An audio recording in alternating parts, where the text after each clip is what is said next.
Quinn, do you know what's in Diet Coke that makes it so addicting? A lot of people find Diet Coke addictive because of the combination of caffeine and the artificial sweetener aspartame. The caffeine gives you that little energy boost, and aspartame can have a sweet taste that some people just really get used to. Plus, there's something about that fizzy, refreshing feeling that keeps people coming back for more. Because when I look at the label, there's like zero. There's like almost nothing in this. It's a can of sodium water with some chemicals. Yeah, it does look like that on the label, right? It's basically carbonated water with a bit of caramel color, some phosphoric acid, artificial sweeteners, and a little caffeine. It's funny how those few ingredients can create such a unique flavor and make it so popular. Somehow it like triggers a dopamine hit or something. Yeah, exactly. The combination of the sweetness, the caffeine, and just that familiar taste can definitely give your brain a little dopamine boost. It's kind of like how certain snacks or treats can become a bit of a habit. It's all about how it makes you feel.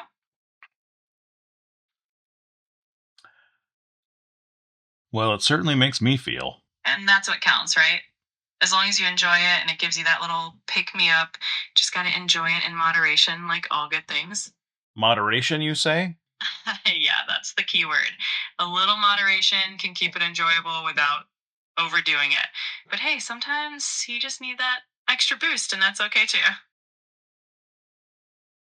What is it about this that is so addictive for me? And I purposefully am using the term addictive because this, or even Diet Pepsi, which I drank Diet Pepsi for years and years and years, and you would see me walking around the office with a Diet Pepsi in my hand. I always had one with me wherever I went.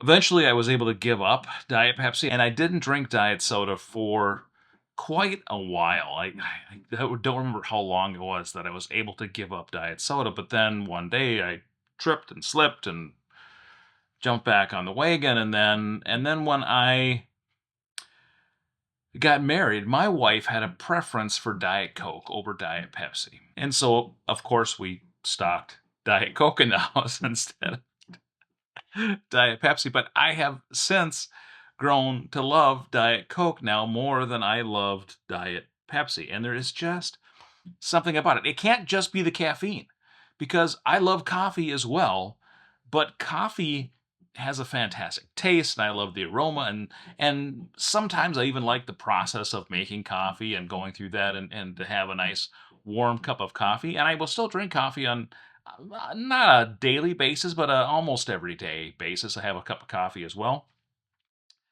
But I don't get the same enjoyment. I don't get the same that I get from a can of Diet Coke. And you know what? What's funny is I don't get that same satisfaction from any other flavor of soda. I will drink a root beer on occasion. I like root beer. I will drink a normal Coke on occasion, or even now I've started some of these Coke Zeros, and they're okay, but they are nowhere near the same satisfaction that I get from Diet Coke. Now, I'm going to put a disclaimer right here. This is not a paid advertisement for Coke.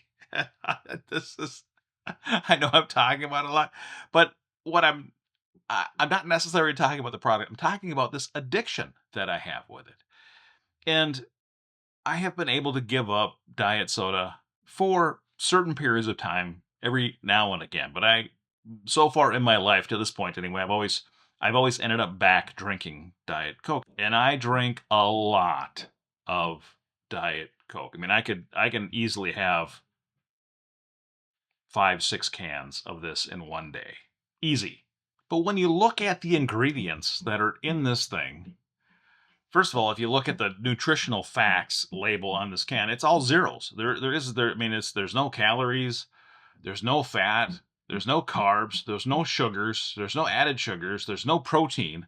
The only thing there is a little bit of is sodium. So it's a can of carbonated salt water. I mean, it has some caffeine in it, and then there's some chemicals. So it's got to be something in those chemicals. What Quinn was suggesting is maybe it is that aspartame that's in here that is the addictive quality. But something has got me hooked. And overall, I don't have an addictive personality, right? rarely, if ever, have gambled in my life. And the few times that I've tried, I've kind of thought of it as a waste because I'm just tossing my money away. I'd rather keep my money than put it into a slot machine or something and just lose it. I do enjoy a nice whiskey every now and again, but again, I sip a whiskey and enjoy the whiskey. I don't drink a whiskey to get drunk or to even have that buzzed feeling. If I'm feeling buzzed at some point in time, either from a whiskey or if I happen to have a beer, then I'm like, I'm stopping. I don't like that feeling. I don't want to have that feeling. And I don't drink alcohol on a daily basis either. It's a once in a while item for me. I think the next closest thing to me that I could or I don't, but I could maybe eat on a daily basis is something sweet, right? So I enjoy the Diet Coke, but I could, if I had like a bowl of M&Ms or something on my desk, I could easily eat M&Ms or something sweet like that, something chocolate. Yeah, probably something chocolate too. I think sweet chocolate would be something else that maybe I could, but I eat M&Ms and I don't crave them, or I don't crave chocolates or anything in particular the same way that I crave Diet Coke. It's whatever the evil scientists are who put this formula together and tested it on a bunch of rats in a lab and went, Eureka, we have this super addictive combination of things that we're going to hook people on and can make a ton of money. Is they did it because dang it, there it is. And now we're several minutes into this video, and at this point in time, you're probably going, "Well, why is this guy rambling on and on and on about Diet Coke?" And it's one of those things where in my life I have struggled with certain things. My weight. I have struggled as an adult my entire life with my weight, and I still am to this day. I am not losing the weight that I want to lose. I'm not being as active as I want to be. I'm not doing exercising or eating as healthy as I want to. I can for short periods of time, and then things tend to fall apart, and I don't continue. I hit a slump and I fall off the wagon of exercising or of eating healthy, and I go right back to where I was before. And the same is true for Diet Coke. I can give it up for a while. I can say, no more. I'm going to be healthy. I'm going to drink water. I'm going to drink coffee for my caffeine and not Diet Coke. And for a while, I can do it. But there's something that brings me back around all of the time. And whatever that something is, if I could figure it out and find it and understand how to flip the switch on or off for me, maybe I could unlock some of the other ones as well. So if I could flick the switch finally off for Diet Coke and be done with it, then maybe I could use that same switch flipping technique for exercising on a daily basis and start doing that and stop being lazy. So I guess the switch would be shut off the lazy gene and turn on the let's go exercise gene. And the same could be true for food and eating healthy or eating healthier.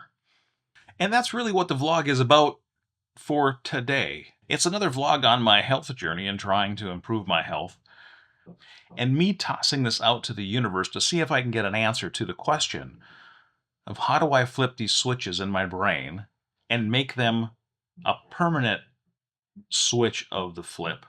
Switch of the a permanent flip of the switch. See, my brain is even arguing with me, trying to say it, so I'm not saying it correctly. How do I make it a permanent flip of the switch so I can finally make some lasting change in my life? If I could figure out that, then maybe, just maybe, I could figure out some of these other things as well. If people have discovered the switch that you can flip to turn off your addiction to Diet Coke or diet soda in general, let me know what it is. Stick it down in the comments below. I would love to have an answer to that.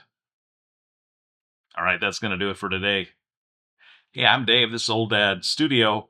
Welcome. Thank you for joining me for today. And I hope you'll stick around and find out what I post when I see you tomorrow.